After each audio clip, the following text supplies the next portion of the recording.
অহা 22 ফেব্ৰুৱাৰীত পুনৰবাৰ অসমলৈ আহিব প্ৰধানমন্ত্ৰী নৰেন্দ্ৰ মোদী। যুদ্ধকালীন তৎপৰতাৰে নিৰ্মাণ চলিছে এতিয়া জনসভা স্থলীৰ সুবিশাল মঞ্চৰ বাহেলিপেড আৰু উপপথৰ কাম-কাজবোৰো চলিছে খুব খৰধৰকৈ। শ বনুৱাই নামি পৰিছে এই কাম-কাজত আৰু চিলাপথাৰৰ কুলাজান চিতলমাৰী পথাৰত হ'বলগীয়া জনসভাত প্ৰায় 5 লক্ষাধিক লোকৰ আগমনৰ বাবে সুবিশাল পথাৰৰ চৌপাশে এতিয়া এটা ব্যস্ততাপূৰ্ণ পৰিৱেশ দেখা গৈছে। বৃহস্পতিবাৰে বিয়লিৰ ভাগত ইতিমধ্যে চিতলমাৰী পথাৰত কাম-কাজৰ অগ্ৰগতিৰ বুজ লৈছে ৰাজ্যৰ মুখ্যমন্ত্ৰী সৰ্বানন্দ সোণোৱালে আৰু লগতে তেওঁৰ উপস্থিত থাকে আৰক্ষী সঞ্চালক প্ৰধান ভাস্কৰজ্যোতি মহন্ত আৰু শীৰ্ষ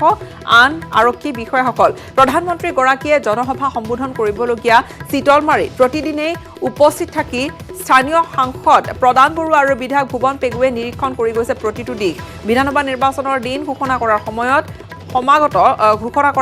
যিহেতু দিন সমাগত যদিও এইখন সভাই শেষৰখন বৃহৎ জনসভাত অংশগ্ৰহণ কৰিবলৈ আহিব নৰেন্দ্ৰ মোদী আৰু এইখন সভাতে প্ৰধানমন্ত্ৰীগৰাকীয়ে তেল আৰু প্ৰাকৃতিক গেছৰ কেইবাটিও প্ৰকল্পৰ আধাৰশিলা কৰাৰো সম্ভাৱনা আছে। আধাৰশিলা কৰিব এই তালিকা ইতিমধ্যে প্ৰস্তুত হৈছে আৰু লগতে ধেমাজি অভিযান্ত্ৰিক মহাবিদ্যালয়ৰ শুভ উদ্বোধনো কৰাৰ কথা। এই সন্দৰ্ভত আমাৰ সাংবাদিক মন বিকাশ বৰগোহাঁইৰ এক প্ৰতিবেদন ধেমাজিৰ পৰা। অহা 22 তাৰিখে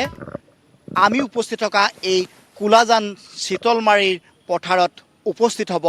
ভাৰতৰ প্ৰধানমন্ত্ৰী নৰেন্দ্ৰ মোদী আৰু দেশৰ হকে তেওঁ কেইবাটাও প্ৰকল্প শুভ উন্মোচন কৰিব আৰু সমান্তৰালকৈ ধেমাজিৰ আভিযান্ত্ৰিক মহাবিদ্যালয় উদ্বোধন আৰু শুৱালকুছিৰ যি আভিযান্ত্ৰিক মহাবিদ্যালয় আধাৰশিলা কৰিব এই চিতলমাৰীৰ পথাৰত। আৰু এই জনসভাত অংশগ্ৰহণ কৰিবলৈ থকা স্থানত ইতিমধ্যে প্ৰস্তুতি প্ৰায় তুংগত উঠিছে আৰু এই মুহূৰ্তত আমি যাব বিচাৰিম এই সভাখনৰ প্ৰস্তুতি কিদৰে আগবাঢ়িছে। স্থানীয় বিধায়ক ভুৱন পেগু ডাঙৰীয়া আমাৰ সৈতে আছে। আমি তেখেতৰ পৰা জানিব বিচাৰিম যে এই যি আচলতে বিশাল জনসভা ইয়াত অনুষ্ঠিত হ'ব আৰু যিহেতু পুৱা গধূলি ইতিমধ্যে নিশাৰ ভাগতো ইয়াতে কাম কাজ চলিছে, অগ্ৰগতি কেনেধৰণে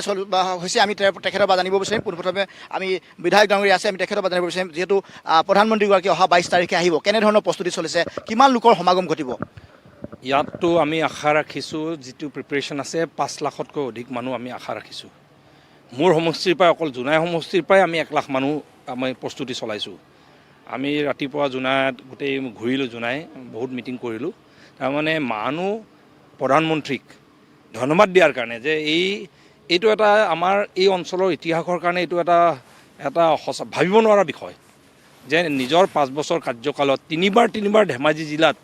প্ৰধানমন্ত্ৰী এজনে দেখা দিয়াটো, মই ভাবোঁ যে ধেমাজি জিলাৰ নিচিনা এটা সৰু জিলা, পিছপৰা জিলাত দেখা দিয়াটো মই ভাবোঁ যে একদম সঁচাকৈ আদৰণীয়। আৰু এখেত যেতিয়াৰ পৰা দায়িত্ব লৈছে তেতিয়াৰ পৰা ধেমাজি জিলা আৰু এতিয়া পিছ পৰি থকা নাই। আৰু আমি এই মুহূৰ্তত যাব বিচাৰিম ইয়াৰ আমাৰ লখিমপুৰ লোকসভাৰ স্থানীয় সাংসদ প্ৰদান বৰুৱা আছে, আমি তেখেতৰ পৰা জানিব বিচাৰিম যিহেতু প্ৰধানমন্ত্ৰীগৰাকী এই স্থানত উপস্থিত হ'বই, কেনেধৰণৰ প্ৰস্তুতি কেনেধৰণে আপোনালোকে কৰিছে? প্ৰস্তুতি পূৰ্ণদমত চলি আছে আৰু সময় আগতেই প্ৰস্তুতি সম্পূৰ্ণ হ'ব আৰু এইটো আমাৰ মোদী ডাঙৰীয়াৰ চতুৰ্থটো আমাৰ জিলাখনলৈ ভ্ৰমণ আৰু এই চতুৰ্থত ইয়াৰ আগৰ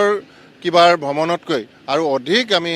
জনসাধাৰণ ইয়াত সমবেত কৰাৰ কাৰণে আমি প্ৰস্তুতিটো লৈছোঁ। গতিকে আশা ৰাখিছোঁ আমাৰ জিলাখনৰ ৰাইজে আমাক সহযোগ কৰিব, জোনাইবাসী ৰাইজে আমাক সহযোগ কৰিব। গতিকে আমাৰ দলৰ কৰ্মকৰ্তাসকলেও নিজৰ অঞ্চলত তেওঁলোকে দলৰ কৰ্মকৰ্তাসকলক ৰাইজক এই সভালৈ অনাৰ কাৰণে ইতিমধ্যে প্ৰস্তুতি লৈছে। মোদী ডাঙৰীয়াৰ যি নেতৃত্ব, এই নেতৃত্বই সমগ্ৰ ভাৰতবৰ্ষখনকে আগুৱাই লৈ গৈছে আৰু আত্মনিৰ্ভৰশীল ভাৰত, আত্মনিৰ্ভৰশীল লখিমপুৰ, আত্মনিৰ্ভৰশীল জোনাই ধেমাজি, গতিকে তাৰো আমি প্ৰস্তুতিখিনি লৈছোঁ। আশা ৰাখিছোঁ মোদীজীৰ এই সপোন আমি বাস্তৱত ৰূপায়ণ কৰিব পাৰিম। দেশৰ হকে প্ৰধানমন্ত্ৰী নৰেন্দ্ৰ মোদীয়ে এই জনসভাতেই কেইবাটাও প্ৰকল্প উন্মোচন কৰিব, সমান্তৰালকৈ ধেমাজিৰ আভিযান্ত্ৰিক মহাবিদ্যালয় উদ্বোধন কৰিব এই জনসভাৰ জৰিয়তে। মূল্যবৃদ্ধিৰ বিৰুদ্ধে আছুৱে সাব্যস্ত কৰিছে প্ৰতিবাদ। অত্যাৱশ্যকীয় সামগ্ৰীৰ মূল্যবৃদ্ধিৰ প্ৰতিবাদত বিক্ষোভ কাৰ্যসূচী হৈছে আছুৰ আৰু দীঘলীপুখুৰীৰ পাৰত 2 ঘণ্টীয়া বিক্ষোভ কাৰ্যসূচী ৰূপায়ণ কৰিছে সদৌ অসম ছাত্ৰ সন্থাই। ৰন্ধন গেছ, পেট্ৰলজাত সামগ্ৰী আৰু অত্যাৱশ্যকীয় সামগ্ৰীৰ মূল্যবৃদ্ধিৰ বাবে চৰকাৰক ধিক্কাৰ দিছে আছুৱে।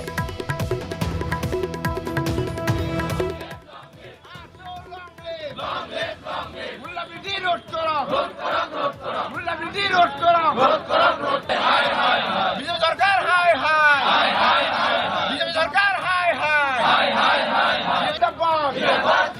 অসম সরকার হায় হায় অসম সরকার হায় হায় বিজেপি সরকার হায় হায় মূল্যবৃদ্ধি রোধ করক মূল্যবৃদ্ধি রোধ করক 5টা বছৰ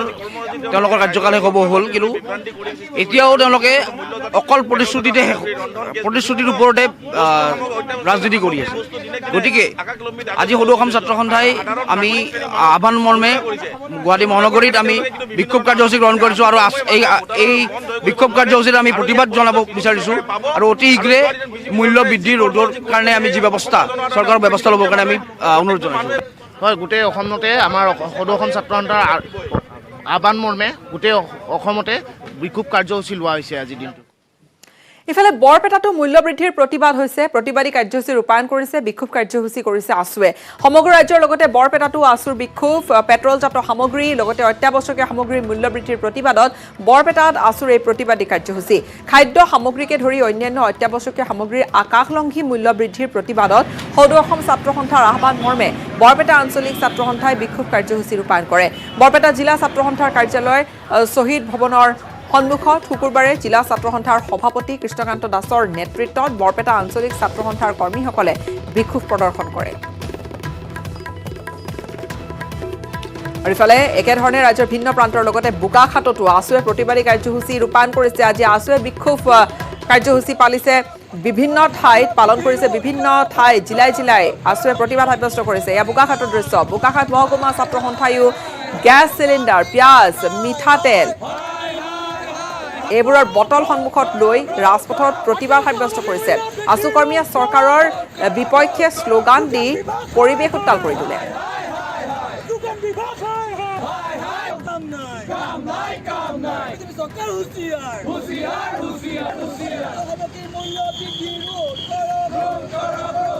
আৰু একেধৰণে অত্যাৱশ্যকীয় সামগ্ৰীৰ মূল্যবৃদ্ধিৰ প্ৰতিবাদত ধেমাজিতো হৈছে আছুৰ প্ৰতিবাদ ধেমাজিতো ধৰ্মঘট কাৰ্যসূচী ৰূপায়ণ কৰিছে আছুৱে সমগ্ৰ জিলাবোৰতে এই ধৰণে অৱস্থান ধৰ্মঘট কাৰ্যসূচী ৰূপায়ণ কৰা হৈছে সামগ্ৰীৰ মূল্য নিয়ন্ত্ৰণত চৰকাৰ সম্পূৰ্ণৰূপে ব্যৰ্থ হোৱা বুলি উল্লেখ কৰি কৃষি অৰ্থনীতিৰ দেশখনত পুঁজিপতি কৰঙা দলিচা পাৰি শোষণৰ ৰাজনীতি কৰা বুলি অভিযোগ আনিছে ছাত্ৰ সন্থাই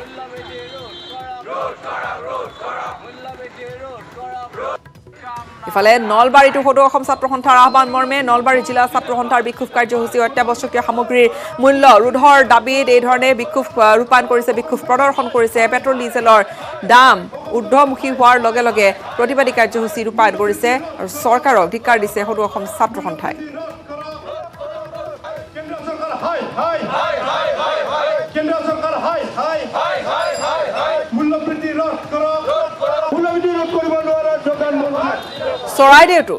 চৰাইদেউ জিলা সদৰ সোণাৰীত সন্মুখত ৰন্ধন গেছৰ চিলিণ্ডাৰ অত্যাৱশ্যকীয় খাদ্য সামগ্ৰী আগত লৈ প্ৰতিবাদত নামি পৰিল ছাত্ৰ ছাত্ৰীসকল সোণাৰী আঞ্চলিক ছাত্ৰ সন্থাৰ উদ্যোগত সোণাৰী নগৰৰ পৰা মাছমজিয়াত থকা লাচিত উদ্যানৰ সন্মুখত অৱস্থান ধৰ্মঘটৰ জৰিয়তে বিক্ষোভ প্ৰদৰ্শন কৰে আছুৱে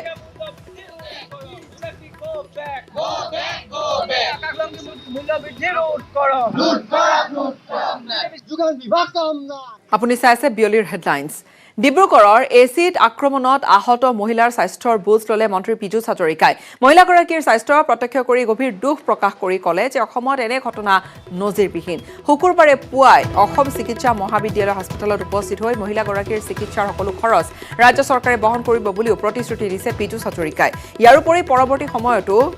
মহিলাগৰাকীৰ প্ৰয়োজনীয় সকলো চিকিৎসাৰ দায়িত্ব অসম চৰকাৰে ল'ব বুলিও ঘোষণা কৰিছে মন্ত্ৰী পীযুষ হাজৰিকাই মন্ত্ৰীগৰাকীৰ ভ্ৰমণকালত অসম চিকিৎসা মহাবিদ্যালয়ৰ অধ্যক্ষ ডক্টৰ সঞ্জীৱ কাকতি অধীক্ষক ডক্টৰ প্ৰশান্ত দিহিঙীয়াও উপস্থিত থাকে উল্লেখযোগ্য যে 14 ফেব্ৰুৱাৰী ডিব্ৰুগড়ৰ আমোলাপট্টিত এজন লম্পট পুৰুষৰ এচিড আক্ৰমণৰ বলি হৈছিল এগৰাকী মহিলা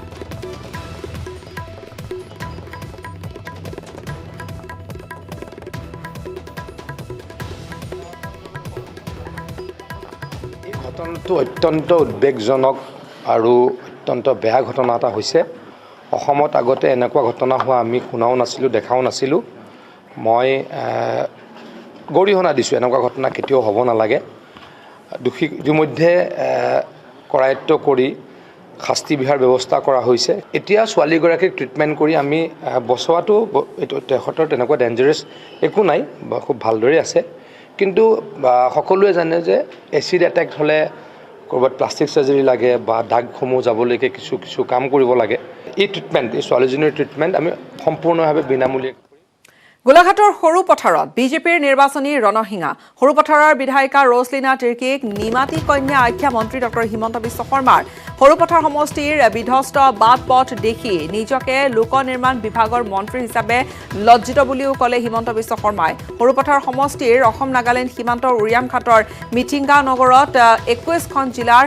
সন্মিলিত বড়ো গণমঞ্চৰ 7ম বাৰ্ষিক অধিৱেশনত অংশগ্ৰহণ কৰি কটু সমালোচনা কৰিলে মন্ত্ৰীগৰাকীয়ে তাৎপৰ্যপূৰ্ণ কথাটো এয়া যে মন্ত্ৰী হিমন্ত বিশ্ব শৰ্মাৰ পদযাত্ৰাত ৰাইজে বুলেট খোজাতকৈ আমাক ৰাস্তা লাগে বুলিহে কোৱা শুনা গ'ল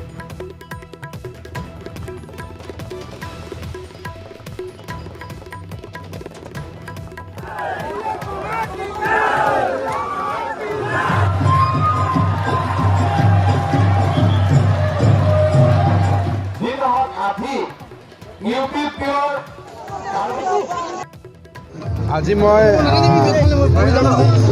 সংযুক্ত বড়ো গণমঞ্চৰ অধিৱেশনত যোগদান কৰাৰ বাবে সৰুপথাৰত আহিছিলোঁ আৰু সৰুপথাৰত আপোনালোকে কোৱাটো সত্য যে ৰাস্তা ঘাট আদিৰ ক্ষেত্ৰত বহুত কাম কৰিবলগীয়া আছে নিশ্চয় অনাগত দিনত কাম কাজবোৰ আগবাঢ়ি যাব 26টা ভাষাত কবিতা আবৃত্তি কৰি ইণ্ডিয়া বুক অফ ৰেকৰ্ডছত নাম অন্তৰ্ভুক্ত কৰিছে কাকপথাৰৰ এটি শিশুৱে একাগ্ৰতা আৰু পিতৃ মাতৃৰ আপ্ৰাণ চেষ্টাত পাঞ্জাবী বেংগলী নেপালী মিচিং মালায়ালাম আদিকে ধৰি মুঠ 26টা ভাষাত কবিতা আবৃত্তি কৰি ইণ্ডিয়া বুক অফ ৰেকৰ্ডছত নাম অন্তৰ্ভুক্ত কৰিছে প্ৰাঞ্চু চেতিয়াই পূৰ্বে 16টা বিভিন্ন ভাষাত কবিতা আবৃত্তি কৰি অসম বুক অফ ৰেকৰ্ডছত নাম অন্তৰ্ভুক্ত কৰিবলৈ শিশুটিয়ে সক্ষম হৈছিল শিক্ষক প্ৰাঞ্জল চেতিয়া আৰু শিক্ষয়িত্ৰী জিন্তি মোহনৰ 8 বছৰীয়া পুত্ৰ তথা কাকপথাৰ শংকৰদেৱ শিশু বিদ্যা নিকেতনৰ 3য় শ্ৰেণীৰ ছাত্ৰ প্ৰাঞ্চু চেতিয়াৰ এই সফলতাত পৰিয়ালবৰ্গৰ লগতে উৎফুল্লিত হৈ পৰিছে অঞ্চলবাসী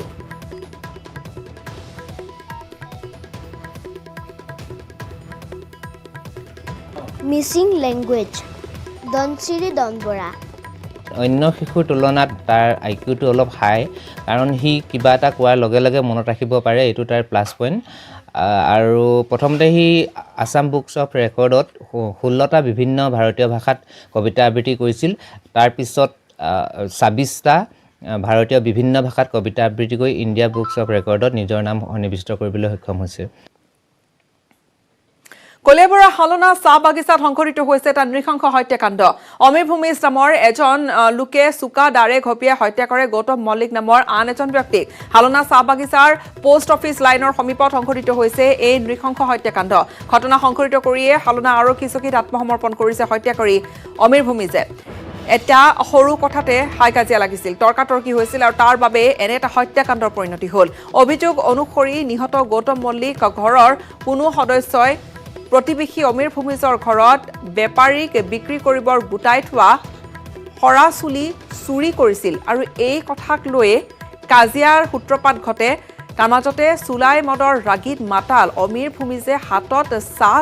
গছ কলম দিয়া চুকা দাৰে ঘপিয়াই হত্যা কৰে গৌতম মল্লিকক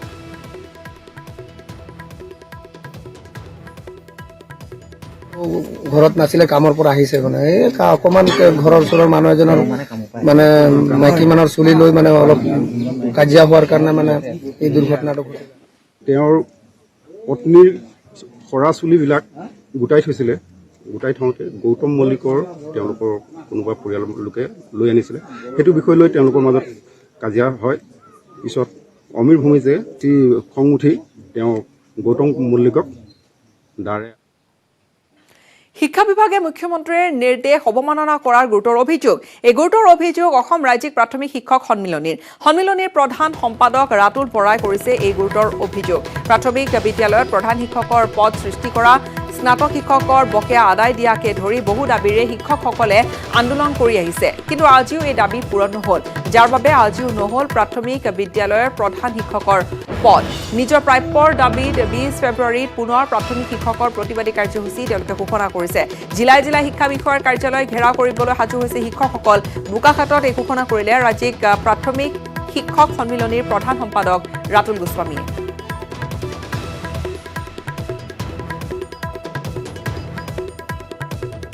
2019 তাৰিখে মুখ্যমন্ত্ৰী ডাঙৰীয়াই ৰাজ্যৰ শিক্ষা আৰু বিত্ত বিভাগক দুটা দায়িত্ব দিছিল যে ৰাজ্যৰ প্ৰাথমিক বিদ্যালয়ৰ প্ৰধান শিক্ষকসকলৰ পদটো সৃষ্টি কৰক আৰু স্নাতকসকলে হেৰুৱা গ্ৰেড পেটো ঘূৰাই দিয়াৰ বাবে ব্যৱস্থা গ্ৰহণ কৰক এবছৰ পাৰ হৈ যোৱাৰ পিছত মুখ্যমন্ত্ৰীৰ নিৰ্দেশ কাৰ্যকৰী হোৱা নাই এয়া অসমৰ জনসাধাৰণৰ কাৰণে আটাইতকৈ গুৰুত্বপূৰ্ণ প্ৰশ্ন হিচাপে আমি চিহ্নিত কৰিছোঁ এই কাৰণেই যে মুখ্যমন্ত্ৰীৰ আসনখনৰ গৰিমা ৰক্ষা হোৱাটো আমি জনসাধাৰণ হিচাপে প্ৰত্যেকেই বিচাৰোঁ অখাৰ হল ৰাজ্য চৰকাৰৰ দুগৰাকী মন্ত্ৰীৰ প্ৰতিশ্ৰুতি মুছলপুৰৰ ডাক্তৰ ৰবি বড়ো অসামৰিক চিকিৎসালয়ত আজিও মুকলি নহল আইচিইউ কক্ষ বাক্সাৰ সদৰ মুছলপুৰত স্থাপন কৰা 200খন বিছনাযুক্ত অসামৰিক চিকিৎসালয়খনত বিগত 8 মাহে ৰাইজৰ বাবে উপলব্ধ নহল আইচিইউ কক্ষ লকডাউনৰ সময়তে বাক্সা জিলাৰ সদৰ মুছলপুৰৰ মাজমজিয়াত স্থাপন কৰা ডাক্তৰ ৰবি বড়ো অসামৰিক চিকিৎসালয়ত ৰাইজৰ সহায়ৰ বাবে 5টা আইচিইউ কক্ষ নিৰ্মাণৰ কাম হাতত লোৱা হৈছিল আৰু সেই সময়ছোৱাত দুই মন্ত্ৰী ক্ৰমে চন্দন ব্ৰহ্ম আৰু ৰিহন দৈমাৰীয়ে শীঘ্ৰে আইচিইউ কক্ষকেইটা নিৰ্মাণ কৰি ৰাইজৰ বাবে মুকলি কৰি দিয়াৰ কথাও ঘোষণা কৰিছিল কিন্তু ৰহস্যজনকভাৱে বিগত 6-7 মাহে মুকলিয়েই নহল এই আইচিইউ কক্ষ কোনো তথ্য নাই চিকিৎসা কৰ্তৃপক্ষৰ হাতত আৰু অধীক্ষক ডাক্তৰ সুভা শৰ্মাই জানিবলৈ দিয়া মতে আইচিইউ কক্ষ কেতিয়া মুকলি হ'ব সেয়াও অৱগত নহয় চিকিৎসালয় কৰ্তৃপক্ষ ইফালে বিগত 7-8 মাহে আইচিইউ কক্ষ মুকলি কৰি নিদিয়া কাৰ্যক তীব্ৰ গৰিহণা দিছে বাক্সা জিলা আছুৱে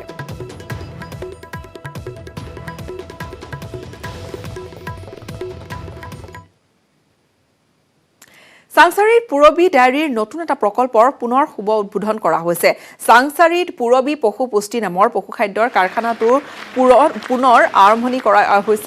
কৰিছে মন্ত্ৰী সিদ্ধাৰ্থ ভট্টাচাৰ্যই অগপ চৰকাৰৰ আমোলত প্ৰতিষ্ঠা হোৱা দুগ্ধ দানা প্ৰকল্পটি দীৰ্ঘদিনে পৰিত্যক্ত হৈ পৰি আছিল হাবি জংঘলেৰে আৱৰি ধৰা প্ৰকল্পটো অৱশেষত পশ্চিম অসম দুগ্ধ উৎপাদক সমবায় সমিতি আৰু ৰাজ্য চৰকাৰৰ যৌথ প্ৰচেষ্টাত পুনৰুজ্জীৱিত হোৱাৰ দিশে ৱামূলৰ এই পশু খাদ্য প্ৰস্তুতকৰণ প্ৰকল্পটো ইফালে পশু খাদ্যৰ কাৰখানা উদ্বোধন কৰি ৰাজ্যত গৰুৰ চোৰাং বেহা অব্যাহত থকাৰ কথা স্বীকাৰ কৰিলে সমবায় মন্ত্ৰী সিদ্ধাৰ্থ ভট্টাচাৰ্যই